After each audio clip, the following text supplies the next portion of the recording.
Köszöntelek benneteket ezen a ma esti Somatic Experiencing webináron, és nagyon örülünk, hogy ennyien összegyűltünk, és hogy lehetőségünk van ezeken az időkön egymást támogatva keresztül jutni. Én Kovács Eszter vagyok, Magyarországon a Somatic Experiencing programoknak a szervezője, és hálás vagyok nektek azért, hogy itt vagytok velünk ma este, és Arielnek és a nemzetközi Somatic Experiencing közösségnek a támogatásért. Mélyen megérint az az összefogás, ami az elmúlt napokban történik, és tudnotok kell, hogy a Föld minden tájáról érkeznek hozzánk az SZI közösségből megkeresések, hogy hogyan tudunk segíteni. Köszönöm nektek, hogy itt vagytok, és kívánom, hogy ez az este lehetőséget adjon arra, hogy valami számotokra értékeset magatokkal vihessetek, és ezt továbbadhassátok. Angolul fogok beszélni, aki szeretné a tolmácsolást hallgatni, váltson hangsávot. Ezt úgy tudod megtenni, hogy a földgömb ikonra kattintasz, ami a képernyő alján található, és a magyar feliratot választod. Hello everyone! First of all, I would like to welcome our wonderful team coming together from all over the world. For all the participants, take a look at people in front of their name with assist. They are our assisting team supporting us tonight. And dear assistants, could you give us a wave so we can see you all? When we will be in small groups, each group will be joined by an assistant who will introduce themselves more. And we have an amazing assistant team with us tonight with lots of knowledge, wisdom, and I'm very grateful for their support and presence. We want to make sure that you are taking really good care of yourself during tonight. Whenever you feel activated, please reach out to them. They are here for you. I also would like to introduce our interpreter, Yuri. Thank you for being with us tonight and doing this amazing job. And now I would like to welcome here with us tonight Ariel Giarretto. She is a senior trainer of Somatic Experiencing both in Europe and in the US. Her specialty is training professionals how to recover from extreme trauma. Ariel is one of the current trainers in the very first Hungarian Somatic Experiencing training, which we started last October. And I am deeply touched how Ariel, without any hesitation, stepped up to support us. And thanks to her and thanks to this amazing assistant team, there could be a chance to come and be together, supporting each other as we are facing these extraordinary times. Thank you so much. Ariel, the floor is yours. Thank you, Esther, and good evening, everybody. Thanks for being here. And I need to acknowledge the amount of love that Esther has put into this as well. We wouldn't be here without your good leadership. Well, what Esther said is so true, that these are extraordinary times. And I know that we are all here because we are being impacted by what's happening certainly in Ukraine and all in many countries all over Europe. And what's really essential in these times is that we have some resources and some tools to make sure that we can manage what's coming into our offices, what we're watching on the news, what we're hearing about. And that's what this program tonight is designed to do, is just to provide some very simple resources to really help us keep going. This situation is larger than all of us, and we all know that there's a lot more that's needed. but within the limited amount of time that I give you tonight, that we share together, hopefully you can walk away with something that not only helps the people that are coming to you, but also give you a few tools to manage whatever you are having to hold. This program is based on the principles and practices of Somatic Experiencing, otherwise known as SE, developed by Peter Levine. And we'll give you some resources at the end, a reading list, as well as access to practitioners that are trained in this all over the world. If you'd like to learn more about this, as well as just have a place to go for however you are personally impacted. What makes SE unique is that it's a biological model, meaning it's based on how the brain and the body responds to overwhelming situations. And its name actually tells you exactly what it does. Somatic, meaning the body, is directly experiencing something that is present in us in the moment. And that means that if I hear something, my system automatically has a response. A lot of the time, I'm not even aware of it. Sometimes I can notice that I feel slightly uncomfortable. And when the impact of whatever that is, that sound, that image, as soon as that goes away, it's very important that I notice that my system actually comes back to a place that I was in before the threat. And this is the very basis of the SE model, is we're wanting to recognize that when we are affected by something, our system automatically reacts to that. It is automatic, it's involuntary. It's part of the autonomic nervous system. You've all heard about the fight, flight, freeze response. That's basically what we're paying attention to here.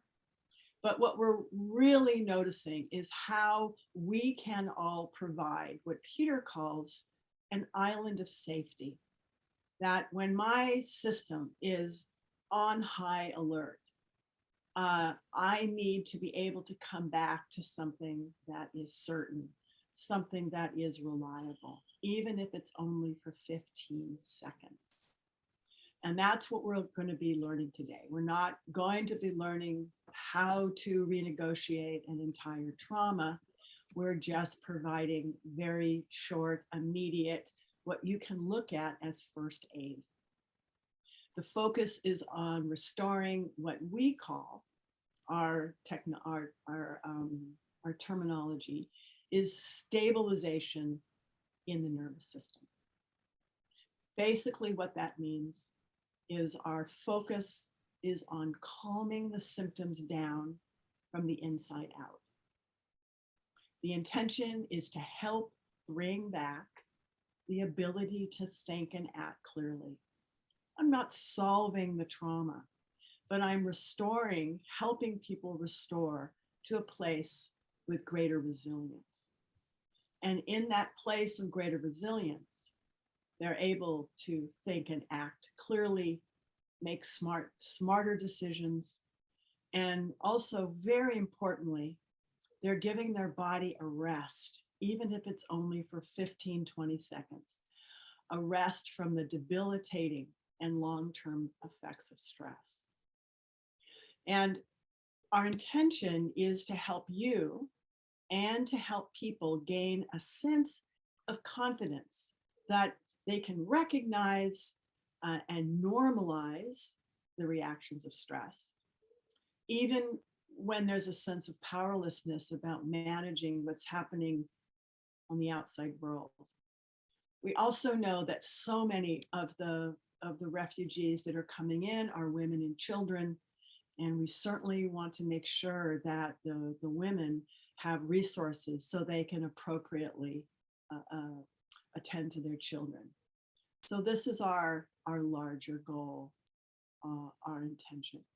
So our job is to help the people that come to us find an experience in our office or on Zoom, however you're working with people, a moment of safety, relative safety.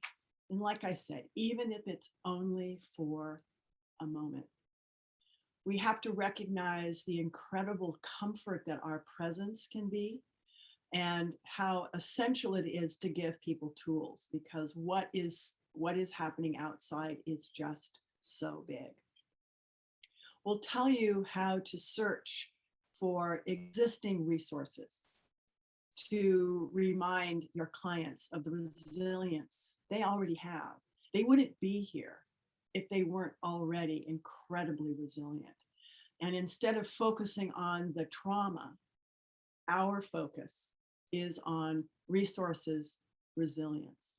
And we will be providing a huge number of exercises that are designed to bring this momentary comfort.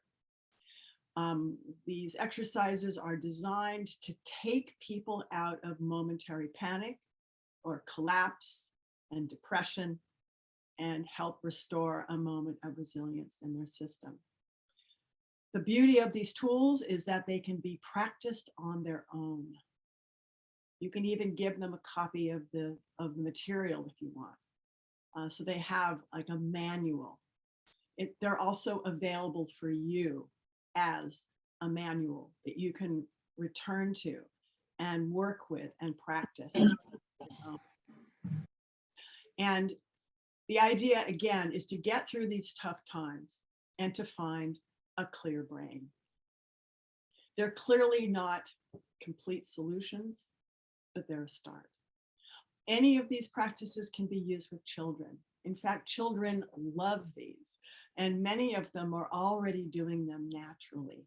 And as we go through them, you can see how well they adapt to working with children. I have a lot of information prepared. We're not going to get through all of it, but you'll be getting a copy of the slides. And again, like I said, you can use them. They're yours to use, however is most beneficial.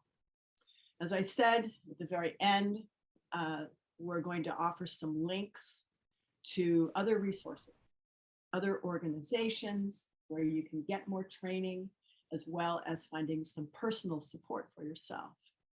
And I want to emphasize that those of us that are helpers tend to be very outwardly focused. And what's really important that I want you to take away from you, that like being on an airplane, we first need to attend to ourselves.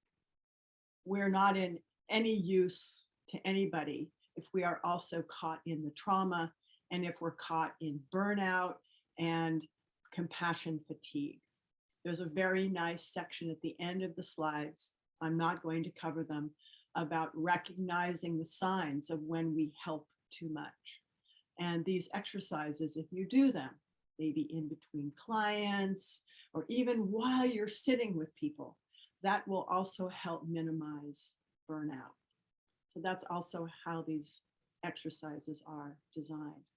There are a lot of programs that are available right now. The leader of our task force, Daphne, is going to talk about those. So you will leave here with a manual of exercises and a lot more resources. So we also, you got that form. We're looking over your answers very carefully. And we're also going to give you a chance in a small group just to share a little bit about what you're facing and what kind of support you need.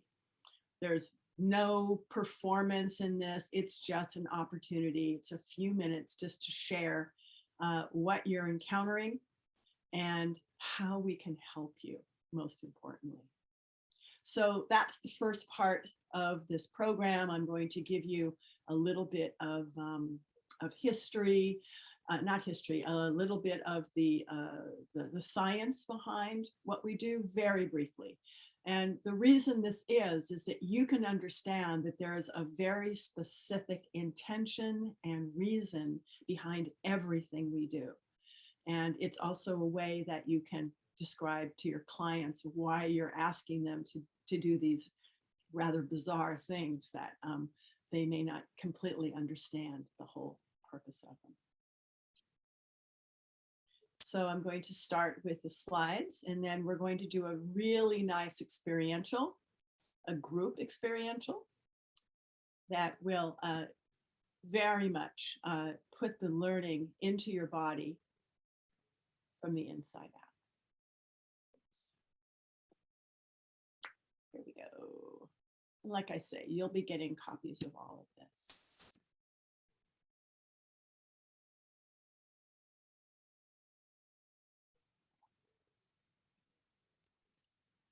All right. So these are also some very useful websites for you. I'm here representing the European Association for Somatic Experiencing. This is our website. Lots of practitioners, lots of information on further training, really good resources. We're also drawing on the wisdom and experience of two other people. One of them is here, Elsbeth Horbatyt. She is going to be leading you in some exercises that she developed in conjunction with other people. And that is her website. And she has a lot of experience of working in war-torn areas. She's an enormous resource, and we're very, very lucky to have her here. And then there's another organization called the Trauma Resource Institute. Also very, very good trainings, lots of good information. They've already been in Ukraine, helping directly with training some of the therapists in Ukraine itself. There's a lot happening right now. It's very exciting to see how the world is stepping up. So one of the most important things is to express to your clients that they're not crazy. The symptoms of high stress are actually quite predictable, and they're actually quite normal. And so here is a list of what your clients, and maybe even you, might be experiencing. These are obviously very similar to post-traumatic stress syndrome. And this is exactly how our body responds when we're faced with extreme crisis. There's anxiety, there's vigilance, we're on alert. It's very common to swing between panic, which from a nervous system perspective is the sympathetic nervous system, and then swing into the more shut off or depressed part of the nervous system, the parasympathetic. These swings between one and the other are very normal, but they can be very frightening for people. Difficulty sleeping, very common. Irritability, lots of emotions. And these mood swings and changes can literally feel like people are going crazy. Changes in eating, whether it's not eating or using food to self-soothe. And as we all know, drugs, alcohol, and painkillers are often a way of self-soothing. But the way that we look at it is it's also their way of trying to manage their nervous system. And we want to provide some different tools for that. The body takes a toll and often shows up with lots of aches and either excessive energy or lack of energy. And this is the important part here, a lack of concentration. When our brain is in high stress, the cognitive part of it shuts down.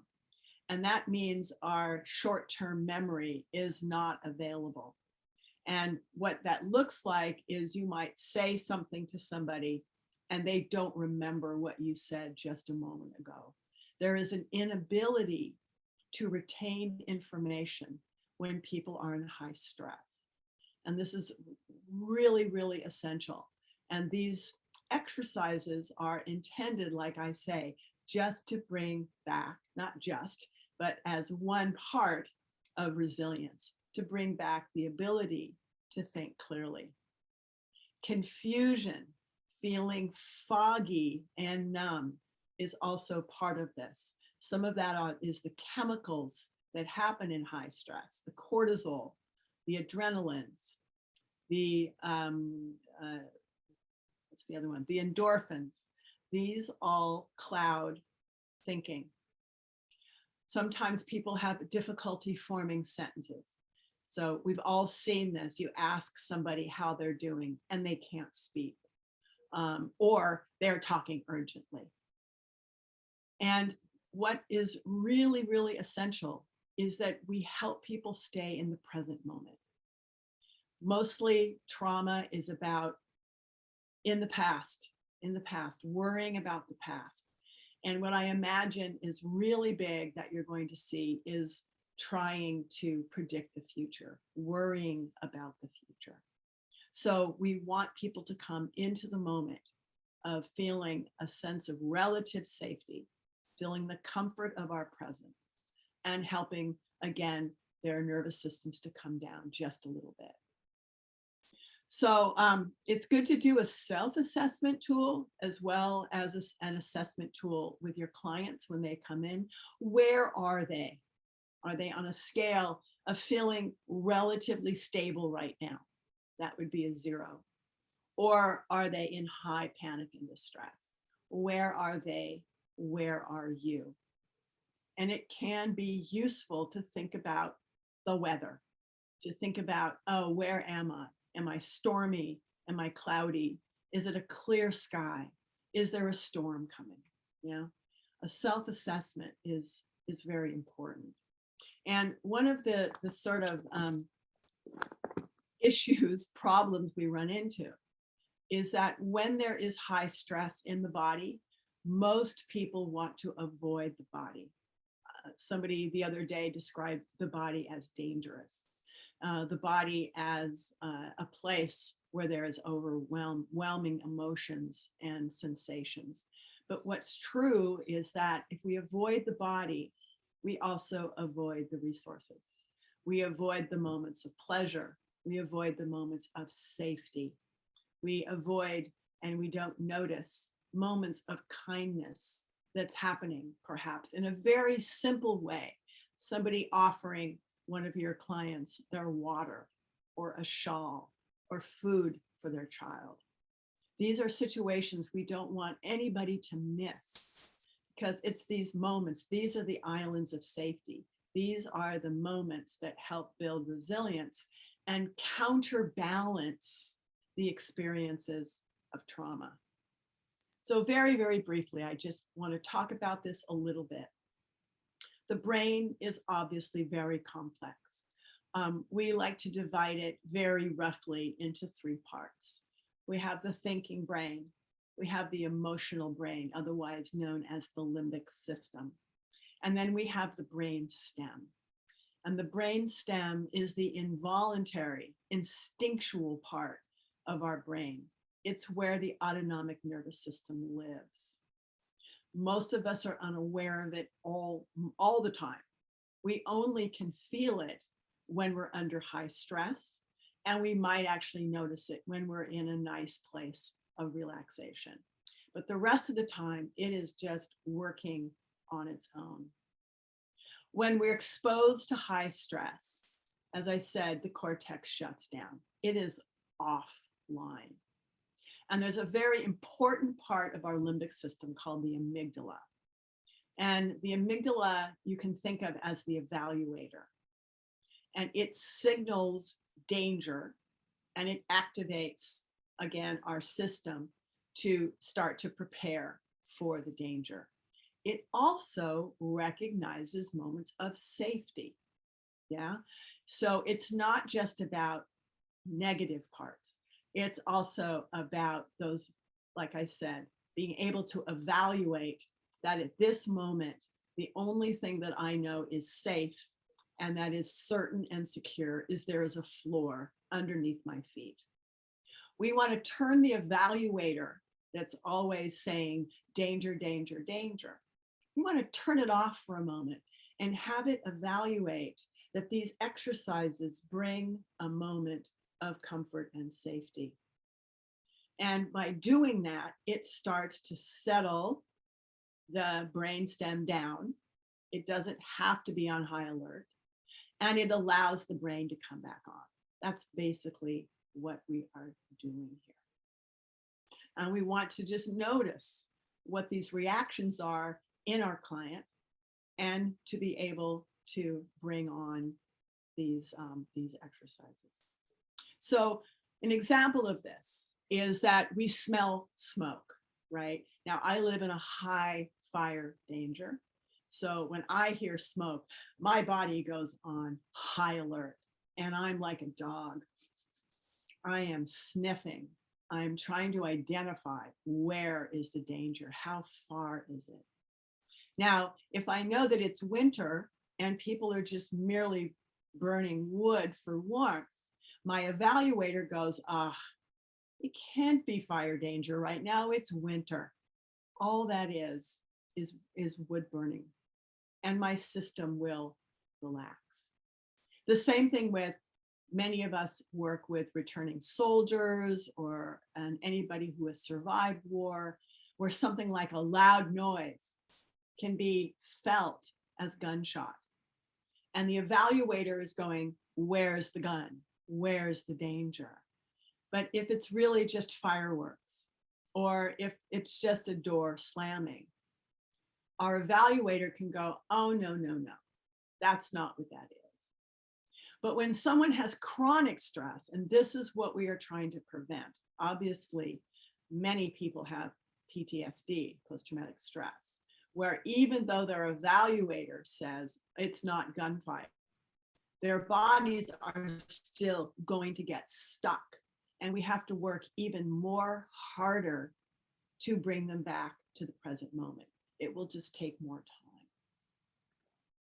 So again, I don't need to go through all of these, but the reactions to fear, we have hormones, heartbeat increase, muscles and joints on high alert, breathing speeds up, the eyes are darting, the neck is orienting, impulses to fight or flee, to run, to hide, to protect. Sometimes freeze happens, the inability to move. Thinking is reduced, digestion shuts down, and the emotions are elevated. Again, so this is how we know when our clients are caught in the nervous system, the high reactions of the nervous system. We just have this here as a chart. I'm not going to go over it, but it tells you exactly what part of the sympathetic and the parasympathetic system is on when we're in either alert or relaxation. So here is the goal, right? The goal here is to help people return to a moment of resilience, otherwise known as the okay zone. And what we want is to be able to move between these extremes of the sympathetic and the parasympathetic. In reality, the way that most people are right now, they're not in this little resilient zone. Their resilient zone is actually much smaller, and they are most of the time out of it. And what that could look like is this.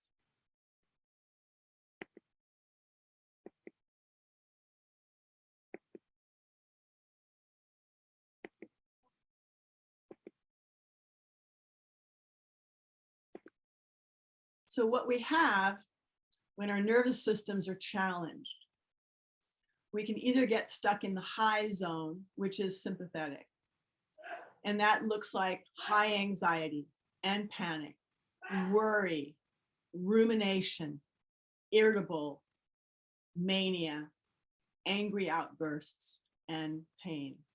We call that stuck in the high zone.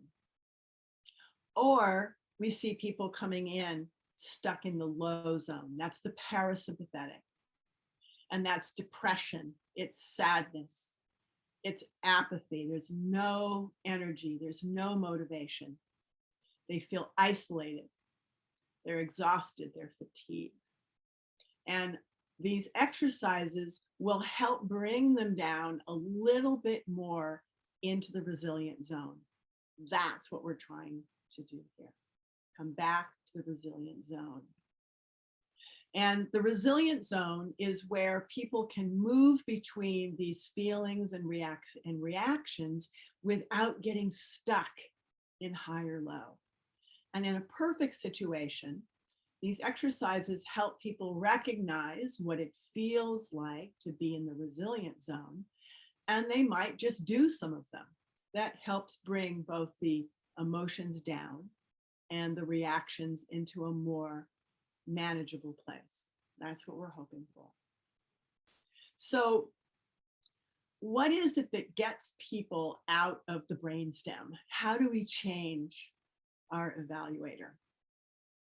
We want the evaluator to experience, this is the somatic experiencing part, and this is what we're going to do tonight, is you're going to experience something that counteracts or brings contrast to the current state. It's all about balance, right? As I said, Peter calls these islands of safety. So I want you to think about when someone comes in and they're in a state. Let's say they're in a state of uncertainty. I don't know what's going to happen. Well, what is it that counteracts that or balances that? It is something certain in this moment. And the only thing that is certain in this moment is that I have the floor underneath me. I have a chair supporting my back. I am in relationship to you all. So just a moment of being able to counteract uncertainty with a direct experience of something that's certain, you'd be surprised how well this works. Again, think of the opposite. If someone is in panic, we want to bring in an experience of calming. Yeah, something that is calming. And a lot of these exercises that you're going to experience in just a few minutes are very calming.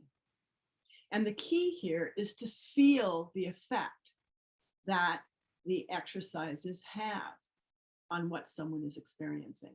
Because again, the amygdala needs to experience it directly.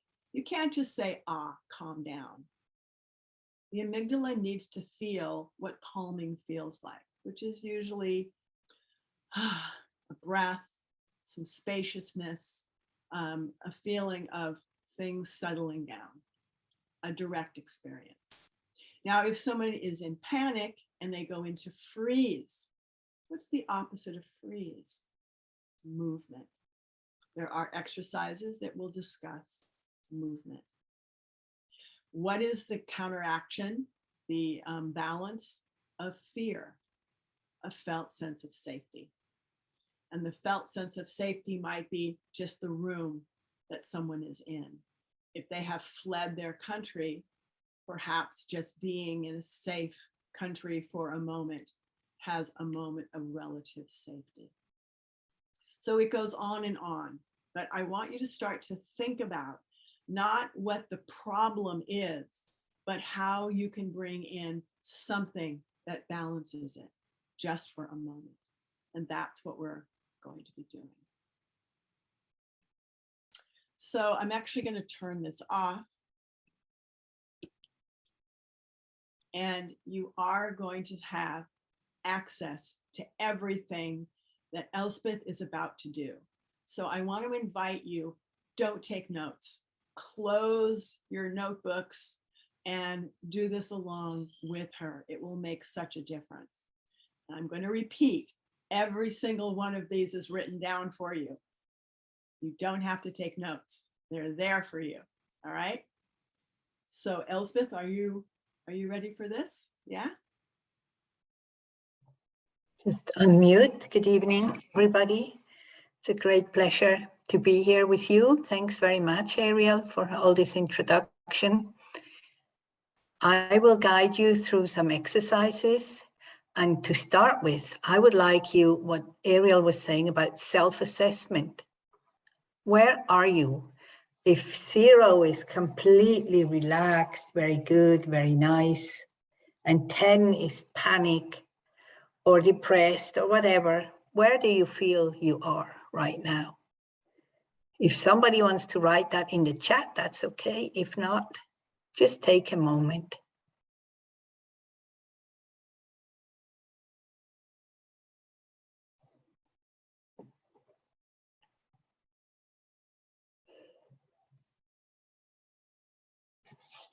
And then I invite you to sit on a chair where you can more or less lean against the back of the chair.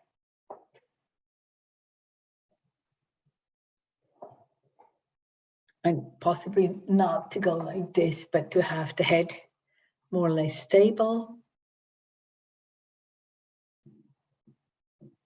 You can keep your eyes closed. There are still some people writing, so I will go slow. You can keep your eyes closed. You can keep them open. I usually have them open to start with. And just notice for a moment, how are you breathing?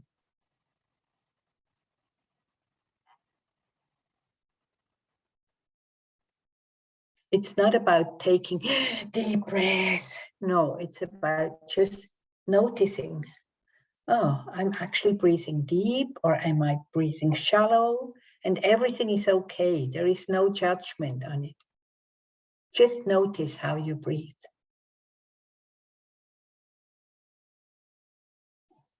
And if you're sitting on your chair, you can put your feet on the floor. Some people call it grounding. Some people have problems with this type of words. So I usually just prefer to ask you, do you have warm or cold feet? Can you feel the warmth or can you feel cold?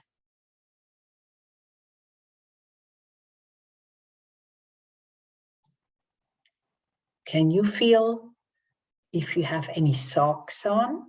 So you can maybe go with your toes a bit like that. Or can you feel, if you don't wear shoes, what type of floor you're standing your feet on? Is it wood? Is it tiles? Is it warm or cold?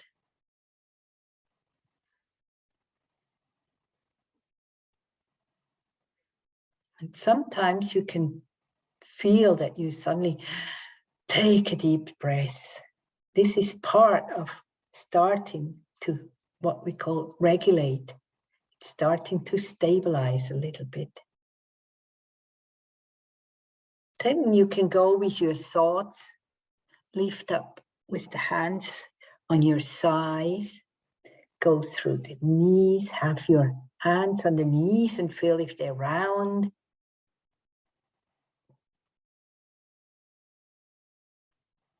Have your hands on the upper thighs.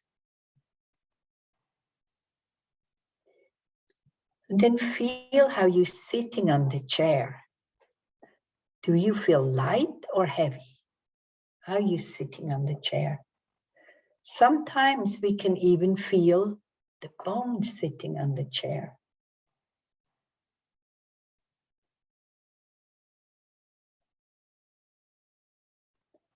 We can take one hand, or maybe both if you like, on your stomach and your belly, rub it a little bit.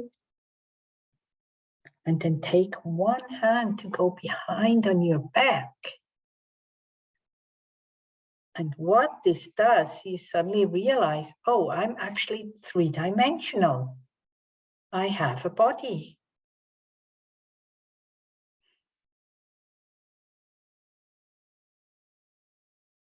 To make it a bit more comfortable, I can take the hand again up here, go through my chest, and feel again up here, how am I breathing?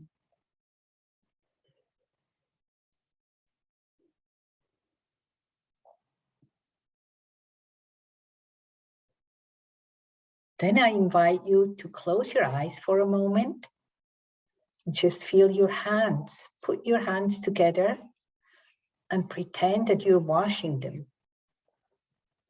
Then you can also notice, what type of skin do I have on the hands? Are they rough? Have I been working a lot? And take a moment to thank this wonderful tool. Think what they've been doing today and what it has carried you through.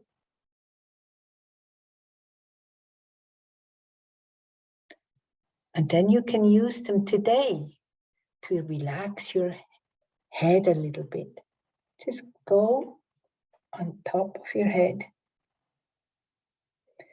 You can squeeze and feel what is more comfortable. Do I go strong squeezing or rough or maybe not, hardly touching? What feels most comfortable?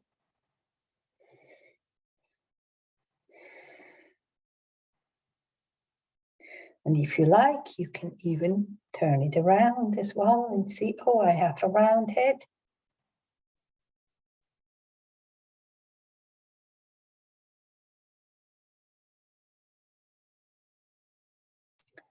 Then I can use my hand to make like rain in the summer, soft rain down my face.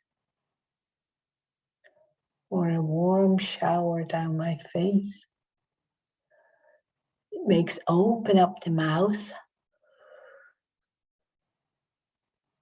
And maybe stop here on the collarbone and tap them a little bit.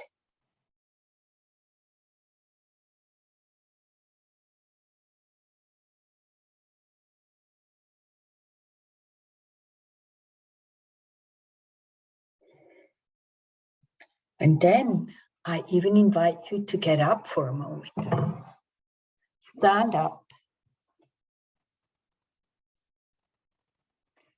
Take a few steps away from the computer. And while you do that, really feel your feet, how they're walking. The bones.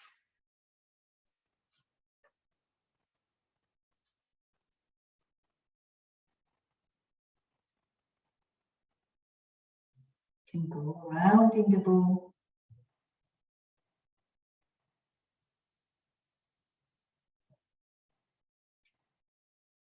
And if you have a wall, maybe you want to stand against it. And just feel the wall on the back. And feel again, is it warm or cold? Is it strong? What's the texture of this wall?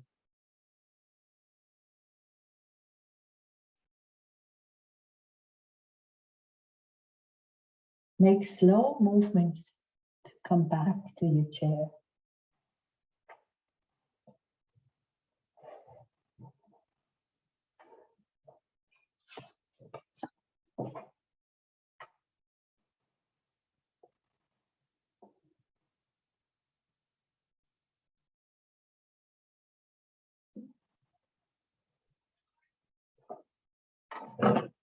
Listen again how you're breathing now.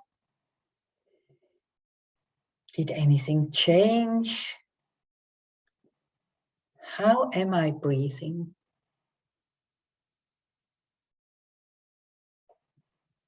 Close your eyes for a moment.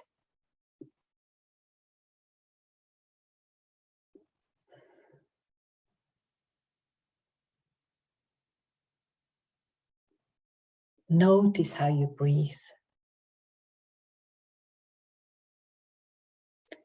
And then we open them again and look around a little bit like a deer in the morning that wants to check out the weather. Take very slow movement and go from one side to the other very slowly. And notice what colors do you see? Oh, I see orange. I see orange flower. I see blue. I see green. Go all the way back. I see red, gray, white wall. And come back again. Maybe you see something you didn't see before. Silver, yellow.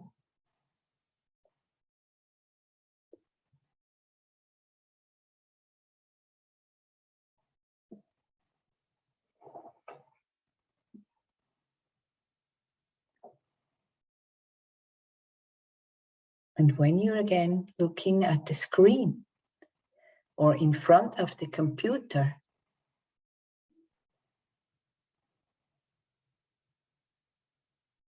tell yourself, my name is, I'm Elsbeth Horbatyt. You say your name.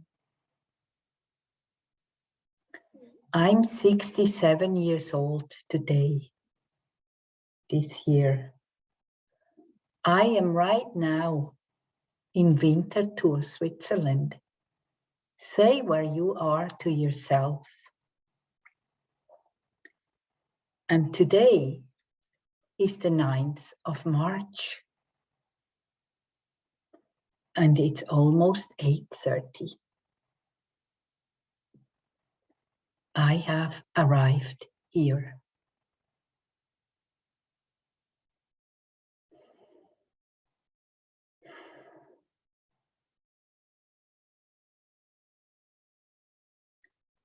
And now I invite you again to check how you are now. Has anything changed?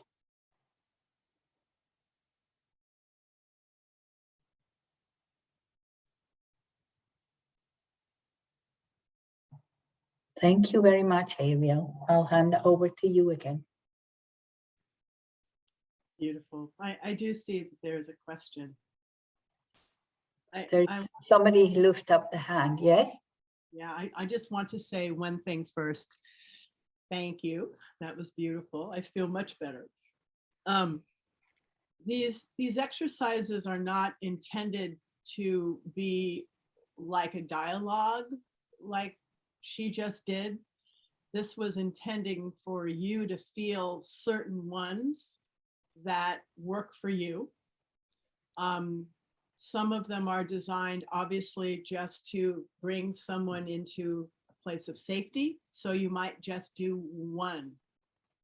The exercises of looking around and naming colors are for people that are dissociated or who need to bring their thinking brain back. That's why we count. That's why we say our name, our age, where we are. It helps the cortex come back online. A lot of just feeling the ground is also about bringing that sense of certainty, bringing that sense of orientation.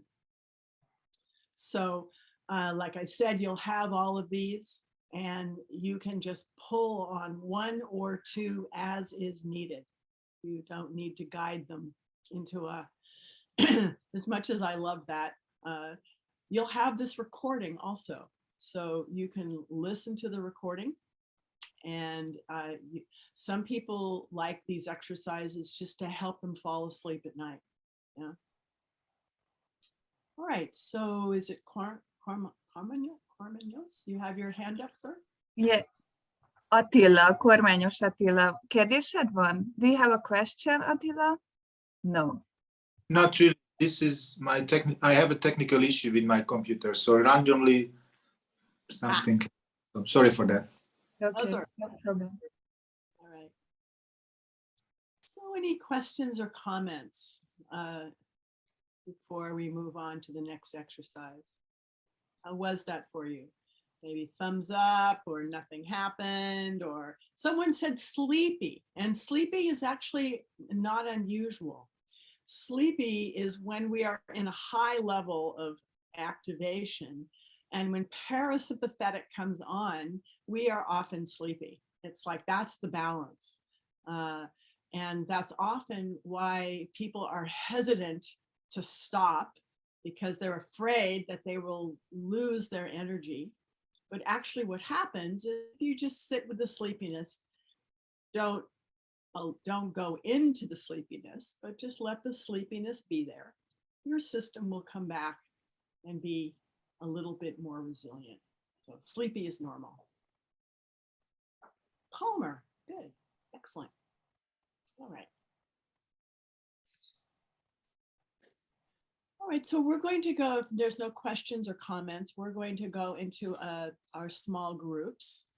And we'll probably, I think what we're going to do is let's take a break, maybe a 5-minute break to past. Please do not turn your videos off. Do not leave the meeting because it's going to mess up the groups. Do not go away. Just mute yourself. And then when we get back, we're going to put people into groups, and I'm going to put up right now what the discussion of these groups is. És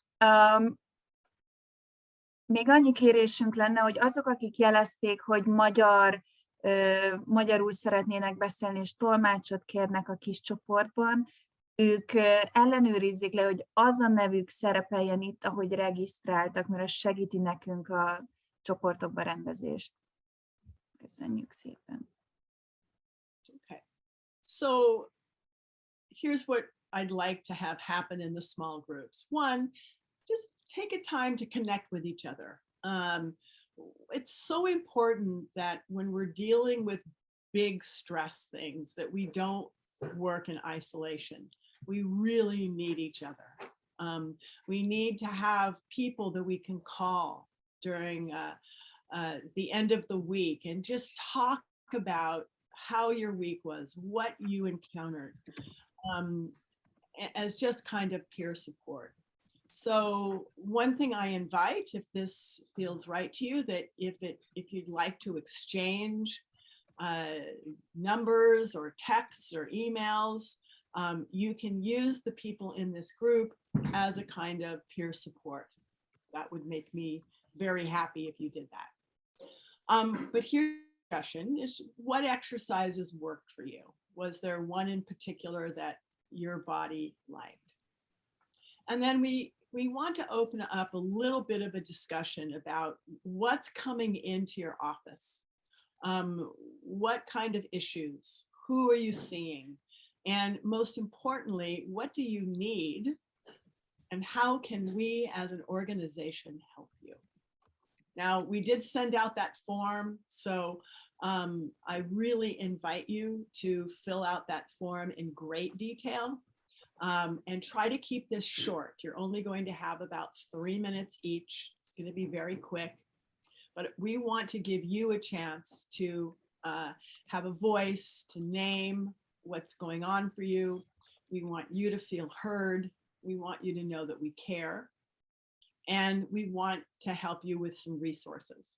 So if you already have resources that you call on, what are the resources that you can find to help you serve the people coming to see you? And I want to emphasize resources that help you, not the resources necessarily for your clients, but how can you take care of yourself so that you don't burn out? So that's what we'll be doing in the discussion groups. I want you to take a 5-minute break. I want you to be back around 35 minutes after the hour. And then you're going to have until what, 8 o'clock, is that right? What time is it there now? 8, yeah, you're going to have till 9 o'clock. Yeah. Right. Yeah. And then we'll come back at 9 o'clock and I'll give you a lot more information. All right. So please, like I say, don't leave the meeting. It will mess up the groups, and be back right at 25 minutes to the hour, 35 minutes after the hour.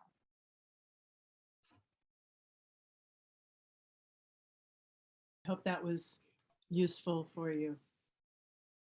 So we will be, So quick. it was too quick. Yeah. Yeah, I understand. Well, we, Esther sent out those forms. You can send us more information. We really do want to hear from you, anyone who didn't get a chance to speak.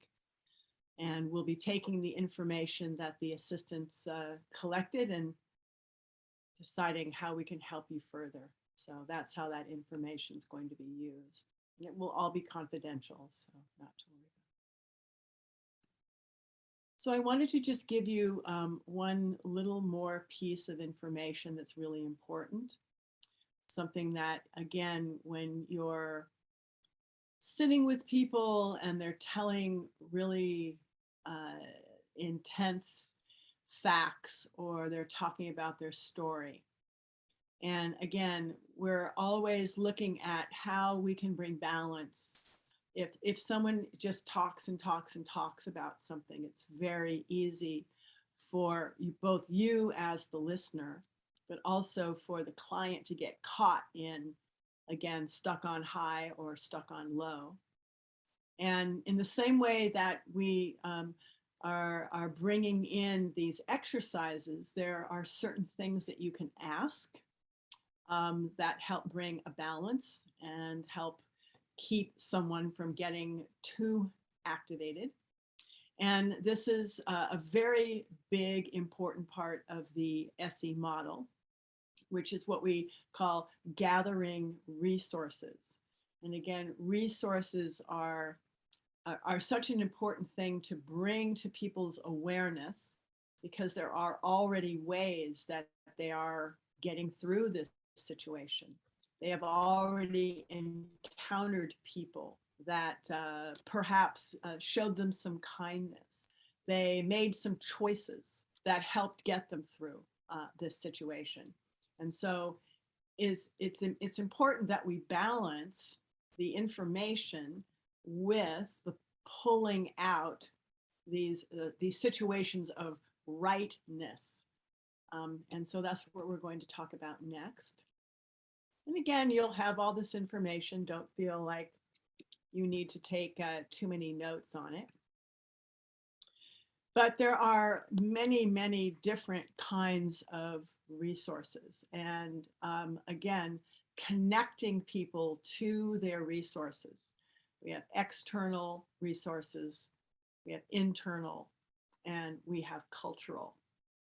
And external resources are things like social networks. It's very important that you get connected to similar others, but also that the refugees or that your clients are able to connect with others in a similar situation, whether you're doing groups or whatever that looks like.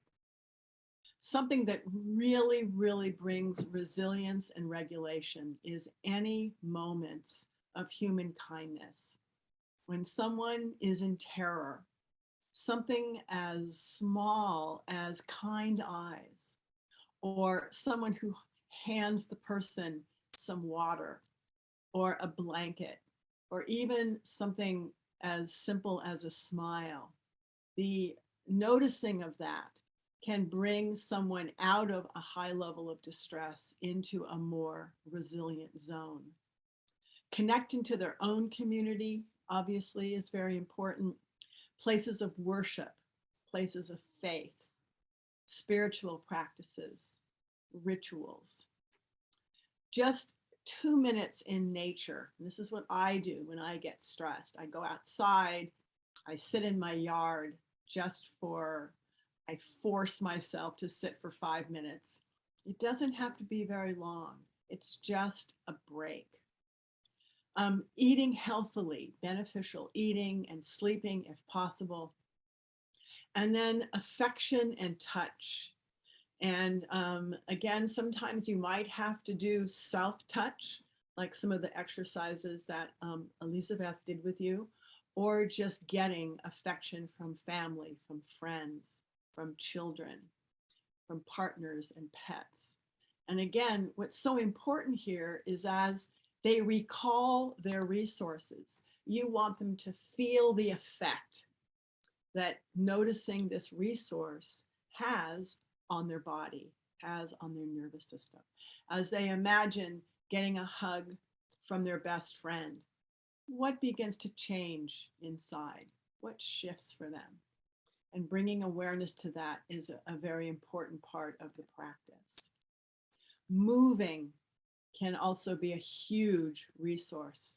Activities, jumping, running in place, just shaking, jumping rope, rolling, doing exercises like push-ups, keeping the body in movement, any kind of stretching or yoga, dancing can be fabulous. Encouraging your clients to find pieces of music that fills them. Playing with children, either your children or other children or pets. Taking walks in nature, and then again, collective activities, moving activities can make a huge difference on the nervous system. And then we have the very important internal resources. And these are moments where we have good feelings, where we remember a moment where we felt joy, remembering situations where we feel relaxed and bringing awareness to that. Any emotion like joy or the feeling of support, anytime you can encourage someone to feel a moment of strength, asking questions, what helps you feel secure? Pulling out their experiences and maybe even asking about how their family pulled on their own resilience. Remembering moments of relaxation and rest, connecting to spirituality and religion. And I will often ask my clients to write down their resources. And then we have, again, more cultural resources where there are favorite music, or you make music with people. Again, getting involved in songs and dance, sharing foods, sharing familiar food can make a big difference. Writing down, sharing with others what's happening for you. Discuss your individual and your collective resources. Writing, journaling, writing poetry or sharing poetry, making art, sharing humor, sharing jokes. Hearing and sharing stories of triumph. Our ancestors did that for millions of years around a fire, sharing stories of triumph. Collective projects, very important, whether they're building something together, they're clearing areas. And in many situations, just having something like a sewing circle or knitting can be very, very resourcing. Or just sitting in silence together, taking turns caring for children. So these are all these kinds of resources that you can ask your clients about and ask them how can they find these resources? And then things that help people feel safer. Orientation, perception, and mindfulness, the exercises that you did with Elsbeth. Basic slowing down. When things start to speed up, people are talking really fast, slow things down. Restrict information. That means stop watching too much on the internet, too much news. Take showers, take breaks. Knowing when to stop working, knowing when to be with family. Being reliable, structure. And for immigrants and refugees, it's important to notice things that haven't changed. The sunrise, is still there. It may have a different horizon, but the sunrise is still there. The smell of a familiar flower, the taste or smell of your coffee, or the feeling of a piece of clothing or a blanket. All of these, again, will calm the body down and helps the brain reorient to something that helps the body take a break. And that's really what we're wanting people to do. Just take a break and slow things down. So I'm hoping that you're leaving here with something that feels valuable to you, even if you only take one thing away. I'm hoping that that one thing you can use. You don't have to use everything we've discussed today, but really just one practice. Like I said, I feel my feet and I feel my butt on the chair, and I just return to that as often as I can. I'm going to turn this over to the organizer of our task force, Daphne, and she's going to talk a little bit about how you can get some further resources. Thank you, Ariel. Sziasztok, everyone.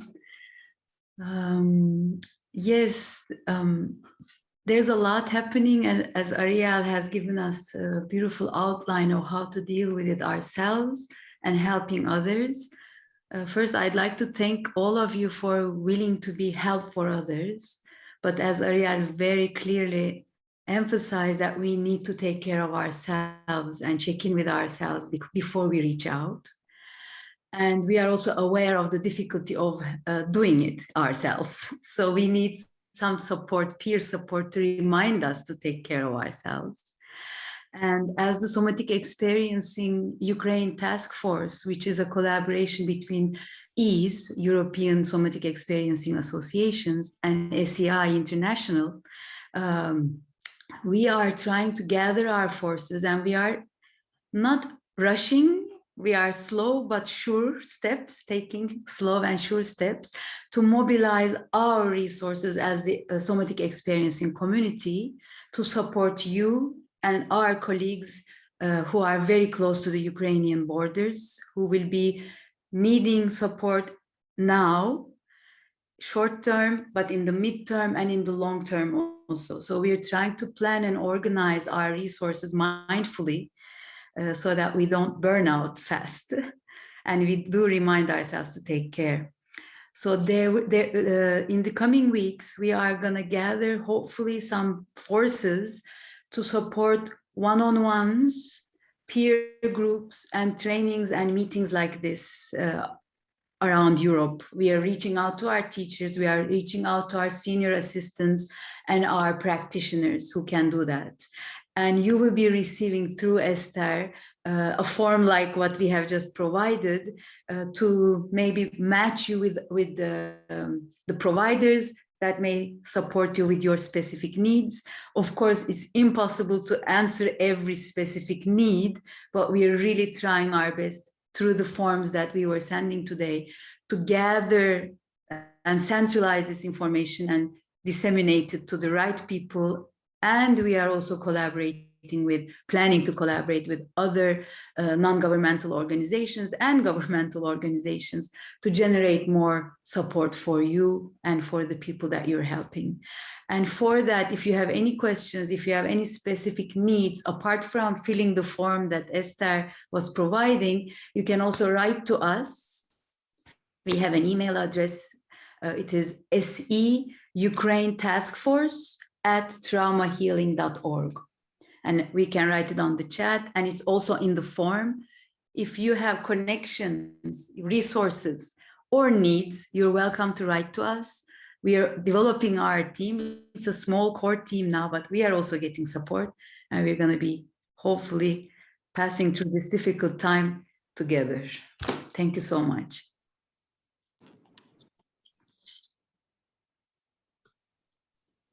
Okay, well, we're about out of time. And again, I want to thank all the helpers here. They already did. I want to thank Esther for this incredible organization. our wonderful interpreter, our tech person, and all of you that are out there making a difference in this really, really horrendous situation.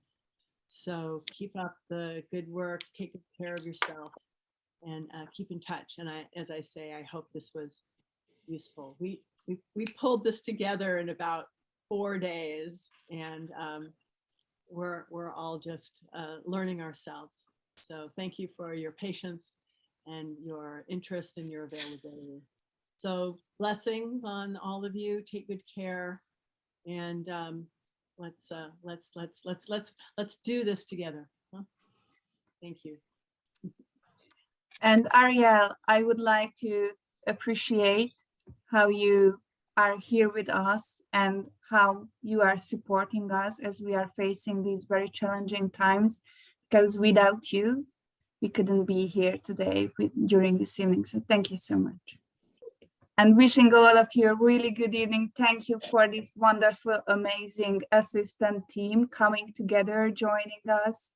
Thank you, Yuri, translating 2 hours alone. It was such a difficult job. Thank you for doing this. Thank you, Sylvie, our tech person, for saving us a lot of times.